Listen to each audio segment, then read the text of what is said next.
Today we are going to try and make another wooden robot, and we've decided that we'd love to try and make a wooden robot dog.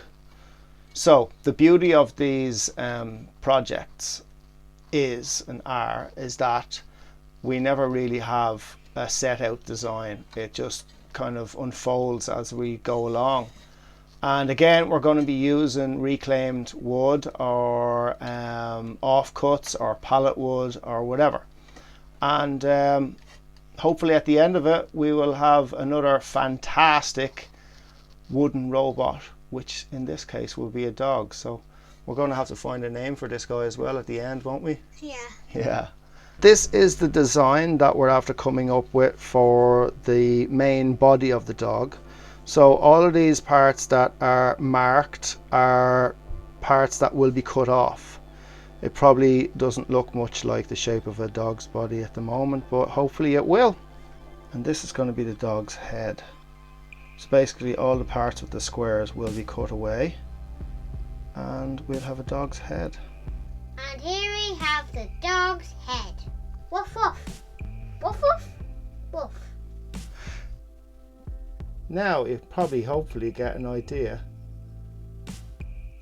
of what I'm talking about. This is the way we're going to make the back legs. This is the way we've cut the top half of the leg, and it's going to sit on the dog like this. And this is the way the bottom half is going to go. When he's standing up, the leg will be like that, but when he's sitting down, it will be like that. Absolutely. Something like that anyways. Again, we actually have to figure out how we're going to put all these parts together, how we're going to attach the head, how we're going to attach the legs and the different parts of the legs, and then attach everything to the body of the wooden dog.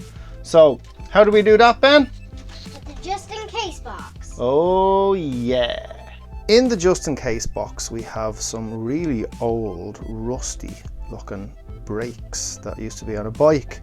So I'm looking at this pin here, and obviously I've sprayed this so I can take these nuts off and hopefully use this to attach the hind leg. Here is the shaft, I think is what it's called, with the end cut off, leaving this, and I've now put it through here,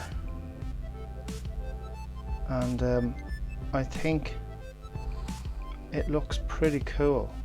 It's actually been over a week since we shot the last bit of footage for the robot dog that we're doing. What we left off on was basically making the legs.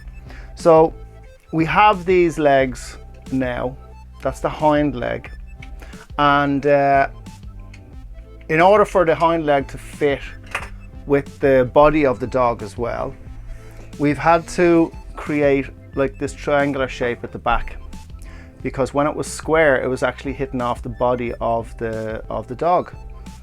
So do you want to hold that there, Ben? So there's the hind legs, and then we just have straight legs for the front legs, and we're just gonna figure out how to attach these to the body now. What do you reckon, Ben? We've got to attaching his back leg. So we'll sit down. Good doggy. Now we have a sitting dog, headless as it may be. As you can, there's his head beside, but it's definitely shaping up.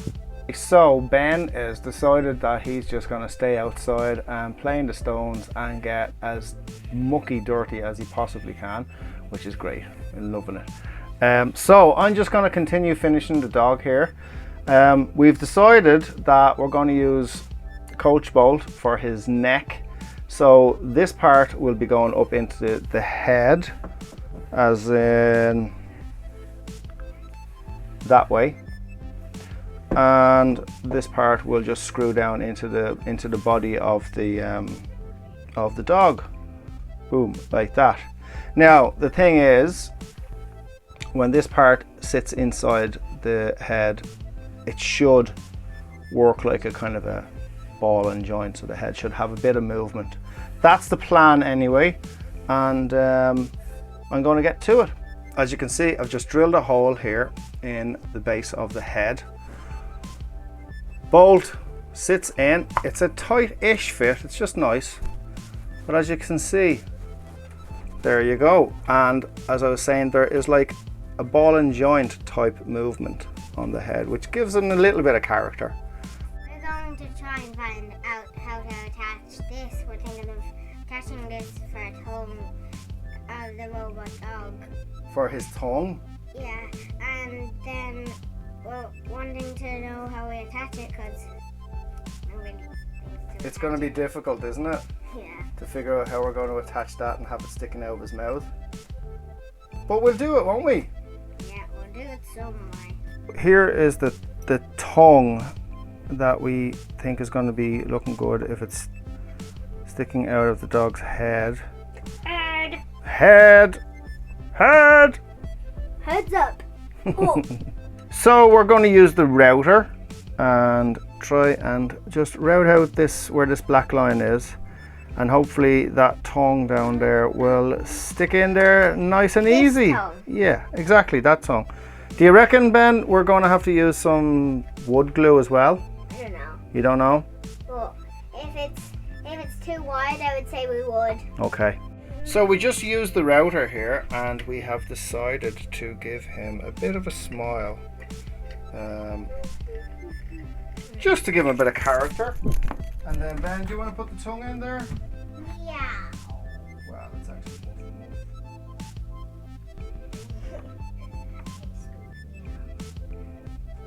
there you go.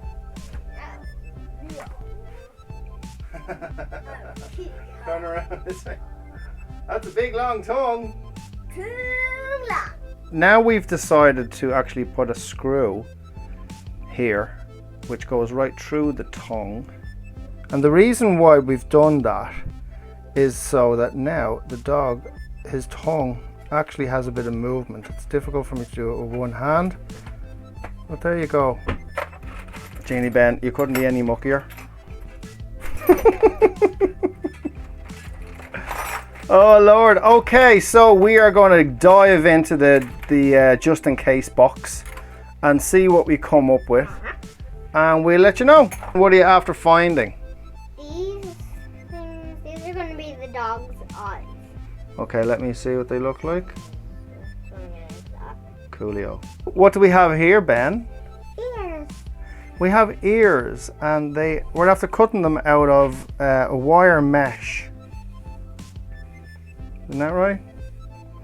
So hopefully Yeah. we'll stick them on some way. Now, what did your mammy say?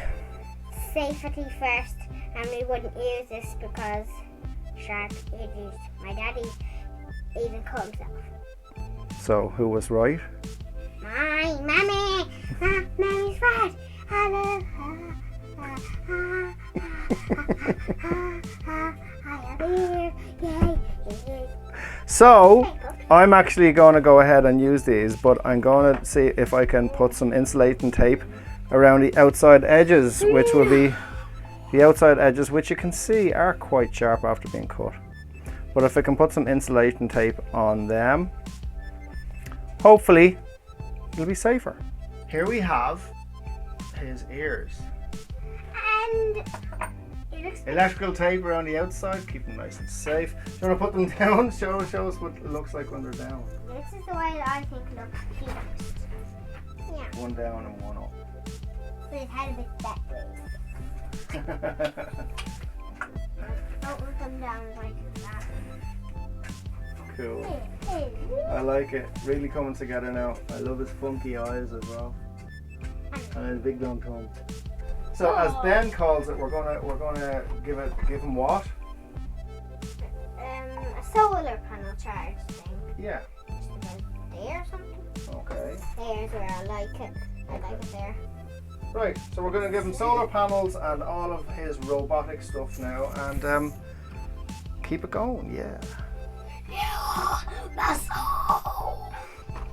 Here we have the final reveal. I'd like to introduce you all to Roverbot. Now, Roverbot has some seriously cool digital pieces. all made up of, or should I say robotic pieces, all made up of pieces of an old phone. His nose, even down to his collar, and his pretty cool, very long tongue, which we like, all the way down to what we call a solar panel, movable legs, antenna for a tail, and all of the Modcons. Very, very happy with this guy, and I look forward to making some more. So hope you enjoyed the video. Please like and share, and if you have any questions, any comments or anything whatsoever, I would love to hear from you. So have a great day and talk to you all soon. Bye bye.